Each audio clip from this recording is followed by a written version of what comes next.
అనంత కరుణామయుడు అపార కృపాశీలుడైన అల్లాహ్ పేరుతో ప్రారంభిస్తున్నాను. సూరే అన్నజ్మే 3వ రుక్కు 38వ వివరణ. 2. ఒక వ్యక్తి చేసిన కృషి మరో వ్యక్తికి ప్రయోజనకరమయ్యే మరో రూపం. మనిషి ఇతరుని కోరికపై లేదా ప్రోద్బలంపై అతని కొరకు ఏదైనా సత్కార్యం చేయడం లేదా అతని కోరిక ప్రోద్బలాలు లేకుండానే అతని కోసం ఏదైనా ఆచరణ చేయడం. ఆ ఆచరణ నిజానికి ఆ ఇతర వ్యక్తిపైన విధితమై ఉన్నా అతను దాన్ని నిర్వర్తించలేకపోయిన సందర్భంలో ఇది వర్తిస్తుంది.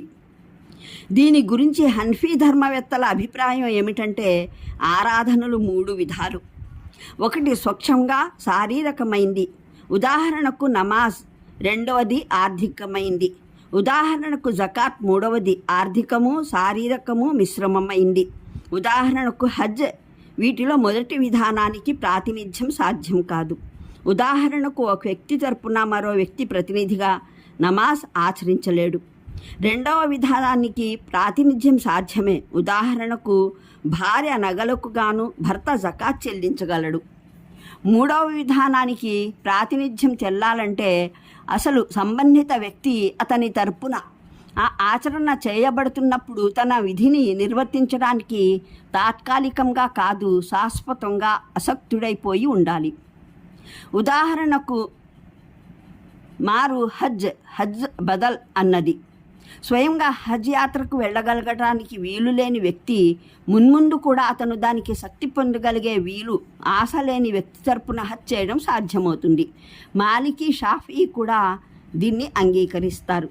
అయితే ఇమాం మాలిక్ హజ్ బదల్ కొరకు విధించే మరో నిబంధన ఏమిటంటే తండ్రి వసియత్ వీలు చేయగా కొడుకు అతని పక్షాన హజ్ చేసినట్లయితే హజ్ బదల్ చేయగలడు. అలా కాకపోతే వీలు లేదు. కానీ హదీసులు ఈ విషయంలో స్పష్టంగా చెబుతున్నాయి. తండ్రి కోరినా కోరకపోయినా, వసియత్ చేసినా చేయకపోయినా కొడుకు అతని తరపున హజ్ బదల్ చేయగలడు. ఇబ్ను అబ్బాస్ ఉల్లేఖనం ఒకటి ఉంది. హసామ్ తెగకు చెందిన స్త్రీ ఒక ఆమె ప్రవక్త మహానీయులు సల్లల్లాహు అలైహి వసల్లంను విన్నవించుకుంది. నా తండ్రి పండు ముస్లి అయిన తర్వాత ఆయనకు హజ్ విధితమైనట్లు ఆదేశాలు అందాయి. కానీ అతను ఇప్పుడు ఒంటె మీద కూర్చోలేడు అని. దానికి ఆయన సల్లల్లాహు అలైహి వసల్లం నీవు అతని తరపున హజ్ చెయ్యి అన్నారు. బుఖారీ, ముస్లిం, అహ్మద్, తిర్మిజీ, నసాయి. దాదాపు ఇటువంటి విషయాన్ని సూచించే ఉల్లేఖనం మహానీయ అలీ రజియల్లాహ్ కూడా పేర్కొన్నారు. అహ్మద్, తిర్మిజీ.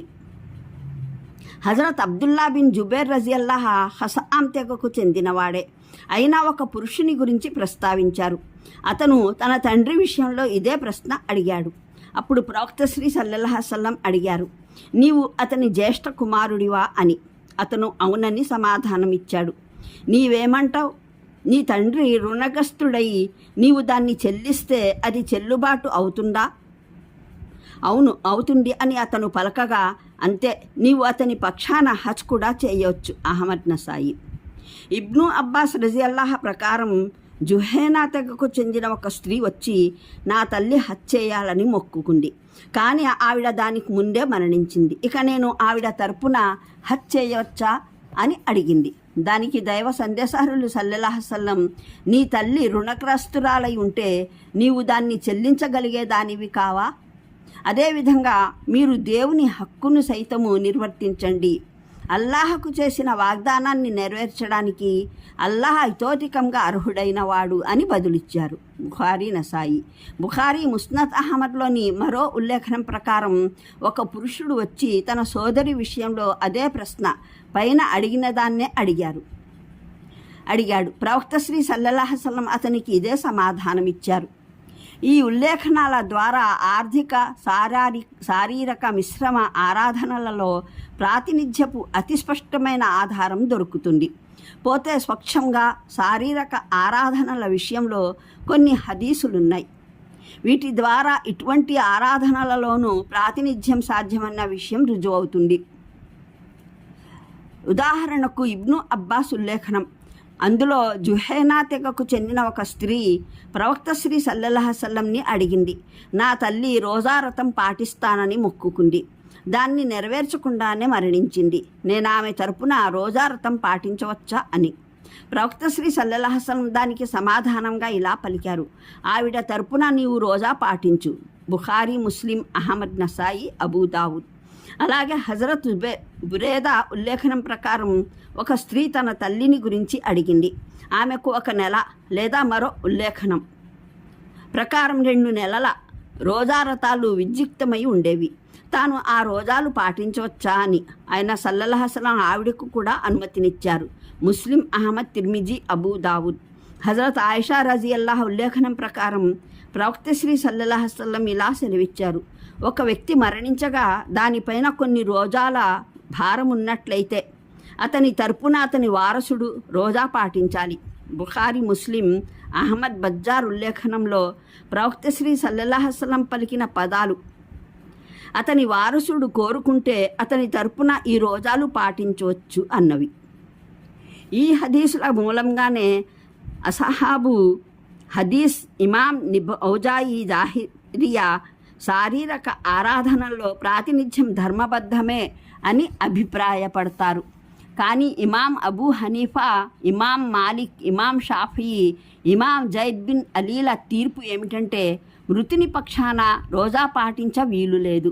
ఇమాం అహ్మద్, ఇమాం లైస్, ఇస్హాక్ బిన్ రాహ్వయ్యి ప్రకారం మృతుడు దాన్ని మొక్కుకున్న పక్షంలో అతను దాన్ని నిర్వర్తించలేకపోయినప్పుడు మాత్రమే రోజా పాటించడానికి వీలుందని అంటారు. కాదని చెప్పేవారి వాదన ఏమిటంటే ఏ హదీసుల ద్వారా వాటి అనుమతికి ఆధారం లభిస్తున్నదో వాటి ఉల్లేఖనకర్తలు స్వయంగా వాటికి వ్యతిరేకంగా తీర్పులిచ్చారు అన్నది. ఇబ్ను అబ్బాస్ రజియల్లాహు ఇచ్చిన తీర్పును నసాయి ఈ పదాలలో ఉటంకించారు. ఏ వ్యక్తి అయినా ఒకరి తరపున నమాజ్ చేయరాదు, రోజా పాటించరాదు. హజరత్ ఆయిషా రజియల్లాహు చేసిన తీర్పు అబ్దుర్ రజ్జాక్ ఉల్లేఖనం ప్రకారం ఇది తమ మృతుల పక్షాన రోజాలు పాటించకండి కానీ భోజనాలు పెట్టండి. మహానీ అబ్దుల్లా బిన్ ఉమర్ ద్వారా కూడా అబ్దుర్ రజ్జాక్ మృతుల తరపున రోజా పాటించరాదన్న మాటనే ఉటంకించారు. దీన్ని బట్టి తెలిసేదేమిటంటే ప్రారంభంలో శారీరక ఆరాధనలలో ప్రాతినిధ్యం అనుమతించబడింది, కానీ అంతిమ ఆదేశంలో అలా చేయడం ధర్మసమ్మతం కాదనే నిర్ణయమైపోయింది. అలా కాకపోతే దైవ సందేశహరుల ద్వారా ఈ ఉల్లేఖనాలు ఉటంకించిన వారు వాటికి వ్యతిరేకంగా తీర్పు ఇవ్వడం ఎలా సాధ్యమయ్యేది? ఈ సందర్భంలో మరో విషయం బాగా అర్థం చేసుకోవాలి. ప్రాతినిధ్యంగా ఒకరికి విద్యుక్తమైన బాధ్యతను నిర్వర్తించడం, స్వయంగా ఆ ధర్మాన్ని నిర్వర్తించే కోరిక ఉన్నప్పటికీ ఏదైనా అసక్తత వల్ల అలా చేయలేకపోయిన పక్షంలోనే అది వారి విషయంలో లాభదాయకం అవుతుంది. కానీ ఒకవేళ ఎవరైనా పాటించే స్తోమత ఉన్నప్పటికీ కావాలని హజ్ చేయకుండా ఉన్నట్లయితే, అతని మనసులో ఆ విధిని గురించి స్పృహ కూడా లేకపోయినట్లయితే అతని కోసం ఎన్ని హజ్ బదళ్ళు చేసినా అవి అతనికి ప్రయోజనకరం కాజాలవు. ఒక వ్యక్తి తెలిసి ఒకరి అప్పును కాజేసి చచ్చే వరకు తాను తన అప్పును చెల్లించాలన్న సంకల్పం అతనికి లేకపోతే అతని తరపున ఆ తరువాత ఒక్కొక్క పైసా చెల్లించినా అల్లాహ్ దృష్టిలో అతను అప్పును కాజేసిన వాడుగానే పరిగణించబడతాడు. ఇతరులు చెల్లించక ఆ భారం నుండి విముక్తుడయ్యేది తన జీవితంలో అప్పును చెల్లించాలన్న కోరిక ఉన్నవాడు, ఏదైనా అసక్తత కారణంగా దాన్ని చెల్లించలేకపోయినవాడు మాత్రమే. అంటే పరలోకంలో జనుల ఆచరణల పరీక్ష జరుగుతుంది. ఎవరు ఏమి చేసి వచ్చారో పరిశీలించబడుతుంది. ఈ వాక్యం మునుపటి వాక్యానికి వెంటనే ప్రవచించటం చేత మొదటి వాక్యం సంబంధం కూడా పరలోక బహుమానం శిక్షలతోనే ఉందన్న విషయం దానంతట అదే తేలిపోతుంది. ఇంకా దీన్ని బట్టి ఇహలోకపు ఆర్థిక సూత్రంగా నిర్వర్తి